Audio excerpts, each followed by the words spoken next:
Tom. And I'm Molly. Welcome to Forensic Gameology, hosted by ForensicGameology.com. Reviews for science. In 7 minutes or less. This is our spoiler review of Charterstone, where we'll talk all 12 games. Yes, we went through the campaign with 4 players, and we filled up our entire board with a whole bunch of buildings, and I think that's inevitable. And then all of our excess buildings got filled up as well, and so let's just jump into this worker placement legacy game, simplicity versus complexity. I think this game does a nice job of introducing you to all of the rules bit by bit. That being said, in our spoiler-free review, Tom brought up a good point of how there's so much that it adds on to. So I'll take that. I still think it's a simple enough game. As far as worker placements go, I think it's a medium weight game. I guess that's what I'll say. Yeah, I think medium weight. I think more complex than simple. Although you're only placing a worker, getting the benefit, and then that's your turn, and then you can place another worker, bump your own, bump someone else's, bring it back, or bring your workers back. Sounds pretty simple. And even what you get or pay to use the buildings is pretty simple. There are persona cards that give you special abilities, and you can have more than one of those in play. Your minions that come into play can give you special abilities, and those can interact along with buildings you go to in different charters. And pretty soon I'm like, wait, was I supposed to get a point last turn? I don't think I got my point. Can I move that up? Do y'all mind? Or I need to take that back. I meant to take an additional thing that I was supposed to do, and I hope it didn't change what you were about to do. So it can have, with all the moving pieces, I think this goes towards the complex. Luck versus strategy. Man, there is a lot of both. There's definitely a lot of strategy in this game, because you can choose what strategies you want to pursue. All of the buildings are open to you to go to, so you can choose, do I want to go for objectives? Do I want to go for item cards? Do I want to go for building a lot of buildings and opening crates to get more things, to get more personas? There's so much strategy to do, and each game differs. Maybe you do one strategy in one game, one strategy in a different game, obviously depending on what the guidepost says. Do you want influence or do you not want influence? All of these things. Or reputation, I guess I should say. But I think there also is a healthy balance of luck, because a lot of cards to draw from. Whoever goes first, to me, matters. I don't know if anyone else has that same opinion on it mattering as much, but I think that there's a good amount of strategy to be had amidst the luck. Your decisions matter so much in this game. What minions will you pick up? What minions will you keep from game to game? What cards will you keep from game to game? That matters. And because I had the guest that got me a pumpkin or a point, I kept that forever, because the pumpkin buildings were very powerful in our campaign. One of them was built early that did really well for people, so I was like, I'm going to keep this card forever, and it helped me out a lot.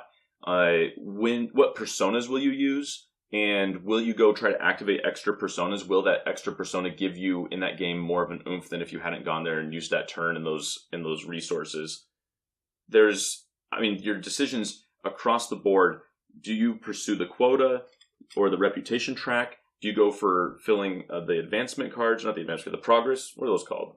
Glory? No, these things. Oh, objectives. The objective cards. And oh man, that's a strategy. So there are a whole bunch of different strategies to choose, and all of your decisions matter. This does have some luck to it, but I think the balance is incredible.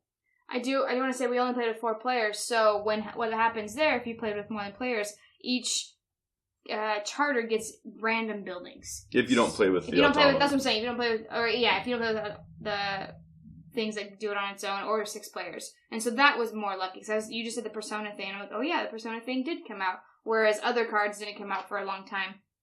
So, yeah. That adds the luck.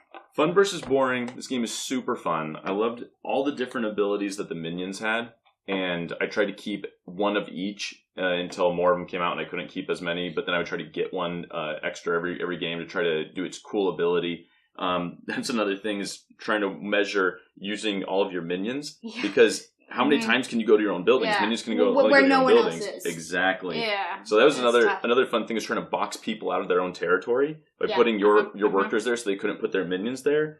There's one other thing too, is like trying to find a spot. You're like, I need to go to that spot, but you just went, and I'm like, I've waited before. I've delayed. I have and I haven't, because I think, can I go somewhere else that's mutually beneficial to me? Yep. Or is there, or would I just be wasting a turn? You have to suck it up, because I'm like, fine, I'm just gonna bump you. I'll bump him. Yeah, I don't like bumping, but at the same time, I'm like, Molly went to a place that was really powerful, Brent put his character there, and he had a persona that says you don't have to bump people when you go, so you don't get sent home. So now I have 2 people that if I go there, I'll bump them both. And I'm like, I gotta wait. I don't want to send 2 people home. Well, and you can totally see that we were about to pull him back too. I bumped one of you anyway. Oh, yeah. So one. I think the peril is perfect. Whenever we heard peril, we were like, oh no, yeah, right. that's gonna be so bad. But then it turned out like those are good things to help you. Yeah. But if you don't clear them, you get in trouble. Angry King, Happy King, trying to the decide. Story, naming, I think it was all super fun. I really like Stonemaier games for one. Just most of the games I like because of the strategy, and that is definitely, you can see it here, where there's a lot of ways to get points and a lot of moving pieces in order to get that, but quick turns. Yes, it's a smooth flowing game. I'll tell you one thing. Whenever we get to this point where we open the sky tiles and it says, look beneath the insert, and we pull out this whole new cardboard punch out, and we're like, oh my goodness, like that was super opening exciting. the minions for the first time, like, oh, that's so cool. And like, you kind of know you're not supposed to look, but it's hard not to in the rule book sometimes to see the different symbols, and you're like, oh, what are those going to be? It looks like an extra worker. Yeah, and so cool. When you get them, you're like, ah, this is really great. Definitely on the Board Game Geek rating, I would give this a 10 out of 10. 10 out of 10. It's super so great. far. I haven't replayed any Legacy game. This is the one I'm most likely to replay. I mean, Pandemic Legacy, I'm there, but this is the most likely one. Yeah. Charterstone spoilers. We've presented the evidence. You be the judge.